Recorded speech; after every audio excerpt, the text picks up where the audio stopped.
Das ist jetzt auch für mich etwas Neues. Das sind normalerweise immer Sachen gewesen, die ich einfach im Hintergrund gemacht habe für mich.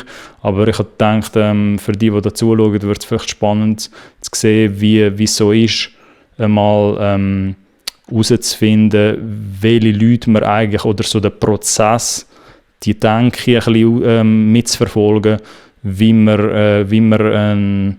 eine Zielgruppe entwickeln für einen Song, wo man jetzt vielleicht noch nicht ganz genau kann sagen, für wer ist der Song eigentlich geeignet, sozusagen als Hörer. Weil natürlich, für das gibt es jetzt auch den Upload, wäre es ein bisschen zu einfach, wenn man sagen würde, ja, man kann das einfach an alle Pop-Leute anzielen oder alle, die so ein bisschen affin sind mit Popmusik, weil es dort auch wieder Levels gibt und verschiedene Ebenen sozusagen von Hörern, und das werden wir jetzt wie so ein bisschen herausfinden in dem Teil 3. Darum würde ich jetzt mal meinen, gehen wir da mal direkt rein. Genau, jetzt gibt es ein paar Arten für uns, sage ich mal, herauszufinden, wer überhaupt affin wäre für so einen Mad Disney-Song, beziehungsweise wie so ein Mad Disney-Hörer oder eine Hörerin überhaupt aussieht. So, also wirklich für den spezifischen Song. Ich habe mir da so ein paar Methoden ausgesucht, die wir jetzt werden ein bisschen anschauen. Zum einen, als erstes schauen wir uns die YouTube-Comments an. Aus einem ganz einfachen Grund, wieso die YouTube-Comments, weil in den YouTube-Comments kann man auf eine simple Art, sage ich jetzt mal, wenn man sich ein bisschen dort durchliest, aus einer Musikmarketing-Perspektive eigentlich gut herausfinden, was das, oder man kommt ein Gespür ein bisschen dafür über, was das für Leute könnten dahinter sein, wo den Song überhaupt hören würden. Klar befinden wir uns nur im YouTube-Kosmos, aber das hat auch ein bisschen den Hintergrund, weil das Lyric-Video, das wir uns da anschauen zum Mad Disney, wie so einer der grösseren Content-Pieces ist, wo im Internet überhaupt kursiert. So. Und darum gehe ich auch mal schwer davon aus, mit den Erfahrungen, die ich jetzt habe, dass viele, die jetzt dort darunter kommentieren, viele von diesen Meinungen, die wir nachher zusammenlesen werden, sind wie so ein bisschen neu bzw. relativ aktuell, plus kommt bei YouTube noch dazu, dass meistens, muss nicht immer heißen, aber meistens sind das halt wirklich Fans vom Song, also Fans, so stärkere Hörer, die sich auch wirklich Zeit nehmen, um ein Feedback zu schreiben, und dort findet man auch oftmals gewisse Verhaltensmuster, sage ich mal, wo uns vielleicht könnten jetzt für die Folge ein Indiz geben oder einfach einen Clou geben, was das für Leute dahinter sind. So, darum versuche ich das jetzt ein bisschen rauszufischen, beziehungsweise was ich jetzt mache, währenddessen einfach, dass ihr das ein bisschen versteht, ist, ich suche so ein bisschen nach gemeinsamen Mustern, die ich jetzt könnte erkennen in so einem Comment-Feed auf YouTube. Für das gehe ich mir jetzt einfach mal ein paar Comments durch. Natürlich fängt es immer mit den Top-Comments an meistens und scroll dann ein bisschen weiter runter und schaue mir ein bisschen an, auf was man da jetzt könnte kommen. Ich gehe da jetzt einfach mal ein paar durch. Sunday Monday Stuff, Mickey's been real quiet after this drop, just saying. Also es gibt recht viele Leute, die sich über Disney lustig machen da in den Comment-Sections, die so ein bisschen Disney mimen natürlich, was man auf den ersten Blick oder relativ schnell erkannt. Leute, die natürlich auch Song zitieren, also Song-Lyrics zitieren. Mad at Disney, they tricked me. Me, same, they tricked me, believing Disney merches are cheap. Genau, das sind eher so ein bisschen Meme-Comments. Also ein Disney-Fan, da wird es nachher ein bisschen spannend. Da gibt es jemanden, der einen relativ wahrhaftigen Comment geschrieben hat, weil das ist jetzt nicht etwas, was so nach einfachem, stupidem, das ist nicht etwas, was nach einfachem, stupidem Kommentar aussieht, nämlich as a Disney fan who grew up to find out that he's aromantic, this song hits very close to home. I don't want to be a repeat of other comments, but I'm happy to find a song that expresses my frustration with the ELO idea of true love when not everyone can experience love in the normal way. Wir können jetzt da, es kommt ein bisschen darauf an, wie weit wir da jetzt da reingehen können, überhaupt zeitlich, ob es mir auch reicht, weil ich würde die Folge jetzt auch nicht mega ausstrecken. Was man würde merken, wenn man die YouTube-Comments da durchgeht von Mad at Disney Case, ist, dass es auch viele Leute gibt, die so ein bisschen Beschreibungen versuchen zu machen oder so relaten können zu dem Song, weil es irgendetwas mit aromantischen Gefühlen, entweder halt romantische Gefühle ausdrücken wollen oder aromantische Gefühle. In dem Fall ist das jetzt eher jemand, wenn ich das richtig verstehe, der so ein bisschen mit dem Mühe hat, mit dem Bezug zu Liebe oder überhaupt zu verstehen, was das jetzt ist mit ja, sagen wir jetzt mal philosophisch, mit Liebe überhaupt. Und da wird man viel von diesen Comments sehen. So, der Song selber, für die ihn halt angehört haben und sich die Folgen nicht anschauen, handelt halt auch ein bisschen um das, so ein bisschen die Illusion dahinter, was jetzt eine wahre Liebe ist und dass Disney da einfach allen eine Illusion verkauft haben. Darum gibt es auch recht viele Leute, die zu dem related. So Sachen jetzt genau würde ich mir jetzt mal da rausschreiben, dass wir das Visual auch ein bisschen auffangen in meinem lustigen Sheet, wo wir ja da angefangen haben.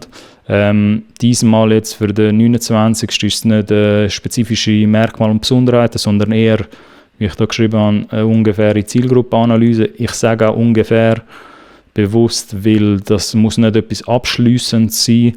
Man kann auch natürlich 4 Stunden oder 8 Stunden da analysieren und umso mehr Zeit man sich nimmt, umso genauer wird man natürlich mit der Analyse.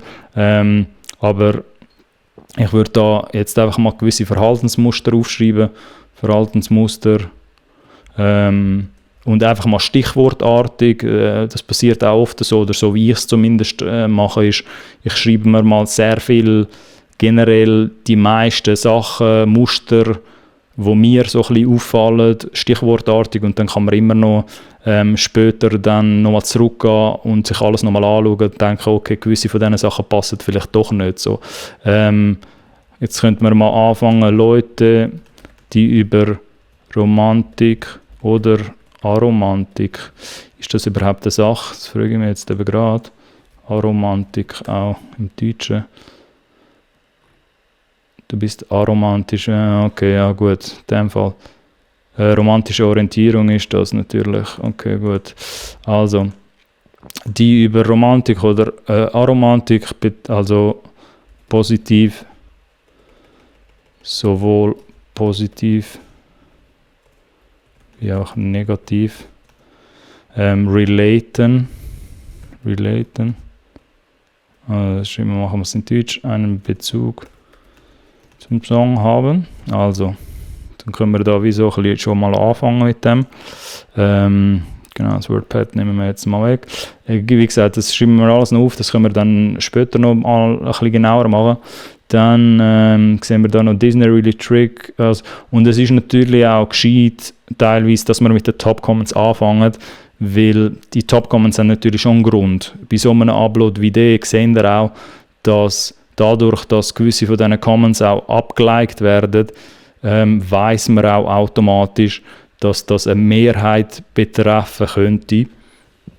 Potenziell, also es muss nicht, aber in so einem Fall gibt es halt recht viele Leute, die den Post von vorher geliked haben und man wieso weiss, okay, easy, da können natürlich auch andere relaten zu dem, und es ist eine recht grosse Wahrscheinlichkeit, sage ich mal, dass es auch mehr gibt, wo genau das Gleiche gedacht haben, aber das einfach nicht so verfasst haben. Darum ist es auch immer gut, dass man mit den Top-Comments sozusagen anfängt, um ein bisschen das Muster herauszufinden, was die Leute denken. Dann schreibt die eine, Disney really did trick us all, they tricked us into thinking that everything is like a fairy tale, but the truth is no one lives happily ever after. No fairy godmother ever come. That we have a life where you have to solve problems yourself, not with just a wave of wand. viele von diesen Comments werden da natürlich auch gesehen. Ist ein bisschen schwierig, so eine Art von Hörerschaft zu beschreiben. Aber wenn man würde merken, dass es ein immer wiederkehrendes Muster ist in diesen Comments, dass es halt Leute sind, die, ja, wie gesagt, darum auch der Disclaimer vorher, weil es jetzt sehr trocken kann werden oder sehr persönlich, sage ich jetzt mal, also was heißt persönlich, aber es kann sehr in die Psychoanalyse, in die Marketing-Psychoanalyse von einem Menschen hineingehen. Ich würde sagen, dass du da Leute ansprechen, ich würde jetzt nicht Leute nennen, die, ja, da kommen wir nachher noch rein, sad, melancholisch,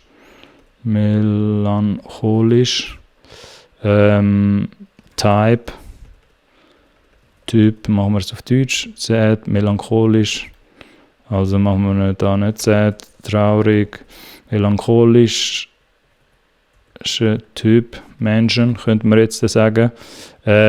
Traurig, so relativ, vielleicht für die jetzt vielleicht verstehen jetzt ein paar, was ich meine, eher jetzt melancholisch, traurig hätte jetzt zugetan, weil das ist eher das, auf Deutsch steht das halt natürlich härter, machen wir es jetzt tatsächlich, also man macht Sad Mood, weil dann versteht man es ein bisschen im Englischen zum Marketingzweck, weil so der Sad Mood, so der E-Girl, E-Boy-Look, so zu dem kommen wir nachher später noch, meine ich ein bisschen damit. Ich meine jetzt nicht Leute, die traurig sind und psychisch jetzt wirklich etwas haben, sondern halt Leute, die eher ein bisschen auf der melancholischen Seite sind.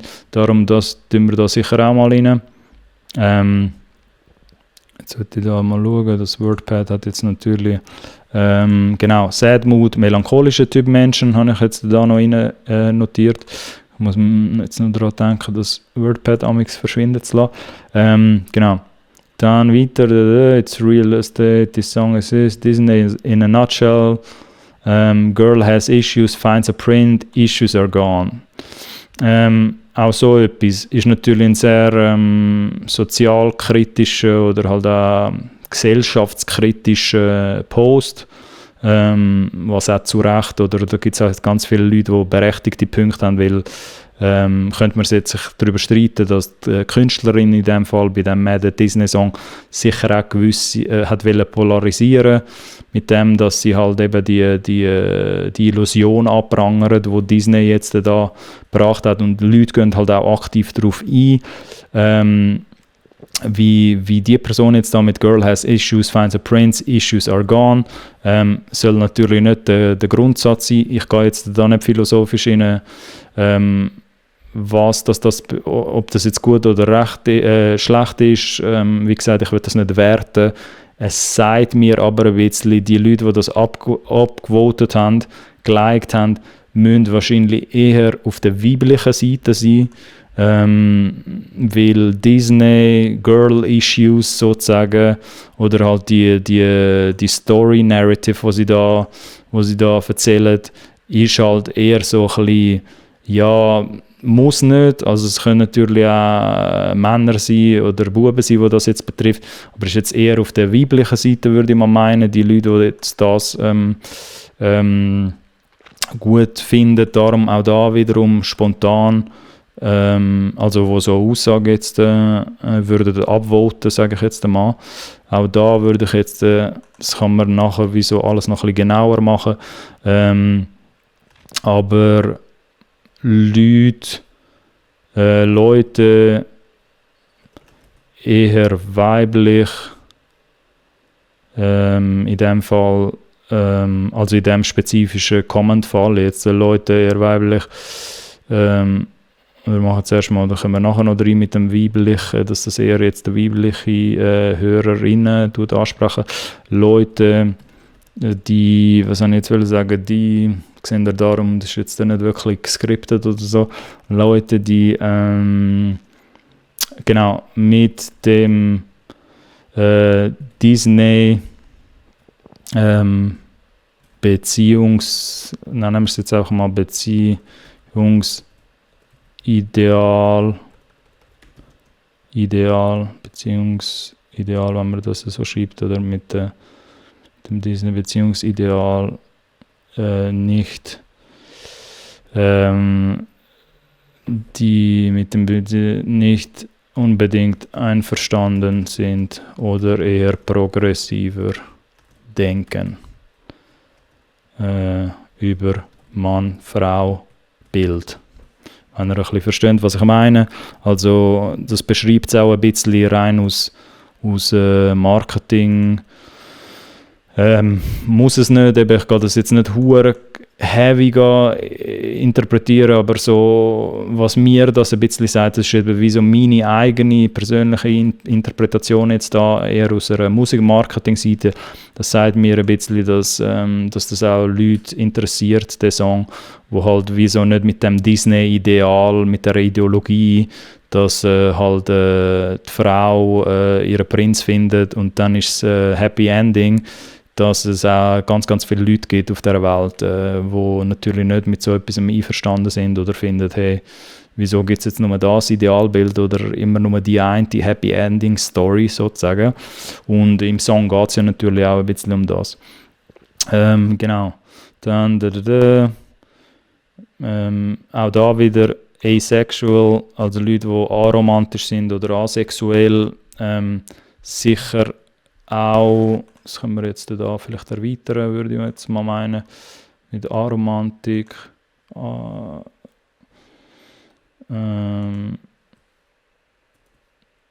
Ja, wobei es geht ins Gleiche, relativ ins Gleiche rein, würde ich mal meinen. Ich würde jetzt da auch nicht die Communities mega durchleuchten, sage ich mal, weil für uns das fehlt ein bisschen Zeit für das. Wir wollen ja eher so ein bisschen ein Bild aufbauen, wer so die ungefähren Hörer und Hörerinnen könnten sein von dem. Would it be cool if she filmed a music video in Disneyland or Disney World, but wait, Corona time. Genau, das sagt mir so gewisse Comments wie die, sagen mir, dass nicht zwingend Leute da das hören, wo einen Hass oder Abneigung schieben, sage ich jetzt mal auf Disney. Also generell kann man sagen, Hörer, die einen Bezug zu Disney haben, ob negativ oder positiv. Natürlich sieht man ja da bei gewissen Comments, dass es jetzt eher die negativen oder witzigen Aspekte, also so ein bisschen meme-artige Aspekte angesprochen werden von Disney, aber genauso kann der Song natürlich auch Leute ansprechen, wo halt mit dem Brand gross geworden sind und halt sich auch die ganzen Filme von früher irgendwie gegeben haben und halt auch generell einfach in dieser Disney-Zielgruppe sind. Es ist nicht 1:1 die Disney-Zielgruppe, selbstverständlich, weil die ist weitaus breiter, sage ich jetzt mal, oder mainstreamiger als die Song-Zielgruppe, wo wir da jetzt werden ein bisschen auseinandernehmen. Aber man kann sicher sagen, es sind nicht nur Disney-Haters, die den Song jetzt gut finden, auch wenn der Song eher das ein bisschen verarscht, was jetzt Disney da gemacht hat. Es sind sicher auch Disney-Liebhaber dahinter, die jetzt affin werden auf den Song. Mother Prince after getting married or something, mad at Disney, the motivation for people to imagine of Princess Disney's death, and this sound should be called What the Hell is Love. Eben genau, it's just a joke, man. The sound should be called What the Hell is Love. Kommt ja natürlich auch in den Lyrics vor. Also sehr viele Leute, die da so ein bisschen Schwierigkeiten haben, sage ich jetzt einmal, also sind Hörer oder Hörerinnen, wo sich halt oft mit diesen Fragen konfrontieren oder so ein bisschen auseinandersetzen, auch, was dann wirklich Liebe zu bedeuten hat, sage ich jetzt einmal, lese ich so ein bisschen raus aus dem, oder so würde ich es ein bisschen interpretieren. Und eben nochmal, das muss jetzt nicht heißen, dass das perfekt alles stimmen muss. Es kann auch sein, dass sie völlig etwas anderes denken in so einem Fall. Ich versuche, wie gesagt, da eher ein bisschen einfach herauszufinden, was das für eine Hörerschaft wäre, wo man da ein bisschen könnte ansprechen damit. Dann da so etwas natürlich auch. I can't tell if this is cringy, depressed teenage girls or genuinely good music. Auch das eben, muss man alles ein bisschen mit Witz anschauen oder auch ein bisschen mit der Meme-Würdigkeit dahinter. So. Das geht ein bisschen in das rein, was wir am Anfang geschrieben haben, dass es, wenn wir schnell das Wordpad wieder anschauen, dass es so auch Hörerinnen oder Hörer, aber ich würde jetzt eher sagen Hörerinnen, sind so die Mehrheit, die so ein bisschen in dem Sad-Mood, melancholischen Mood auch oft sind oder halt auch gerne melancholische Musik haben oder so, sagen wir, melancholische Popmusik. Wir haben halt in der letzten Folge schon ein bisschen, und das könnten wir jetzt dann noch erweitern, wir haben in der letzten Folge natürlich das auch schon mal gebracht, Teen Pop, also Teenager, girly Musik. Natürlich wäre das jetzt ein bisschen zu einfach, wenn man jetzt würde ich sagen, es ist nur Teenager, girl Musik, so. Aber you get the picture, ihr wisst ein bisschen, was ich damit meine. Es muss nicht heißen, dass es wirklich nur die Typ Menschen oder Hörerinnen oder Hörer anspricht, aber man kann schon eine Vermutung aufstellen, dass es so ein bisschen im Teen-Pop-Bereich der Mad Disney-Song ist und halt auch so ein bisschen im melancholischen Bereich, was es so ein bisschen dem ganzen E-Girl, E-Boy, TikTok-Kosmos eine starke Verbindung natürlich zu dem ist und auch würde Sinn machen, sage ich jetzt einmal. Für die sich so ein bisschen die E-Girl und E-Boy-Kultur auf TikTok ein bisschen verstehen, können sicher nachvollziehen, was ich damit meine. Aber das ist alles nicht weit voneinander entfernt, sage ich jetzt mal. So TikTok E-Girls und so Sad Mood, melancholische Hörerinnen und Hörer und so ein bisschen Teen Pop ist nicht sehr, sehr weit voneinander entfernt, sage ich jetzt mal. Genau. Dann, da ist jetzt sonst nicht so viel mehr, sage ich jetzt mal. Klar kann man sich jetzt da noch viele mehr Comments anschauen und das noch viel, viel tiefgründiger auseinandernehmen. Aber ich kann noch mehr sagen, das ist jetzt mal eine Anlaufstelle, sage ich mal, mit diesen YouTube-Comments. I'm at Disney, yeah, I'm girl, they tricked me too. I'm girl, they tricked me too. Ja, ganz viele Leute, die dann natürlich einfach related mit diesen Lyrics, was halt sehr spannend, allein schon das spannend ist zum Zuschauen, sage ich jetzt mal. Genau, so viel zu YouTube oder zu diesen YouTube-Comments.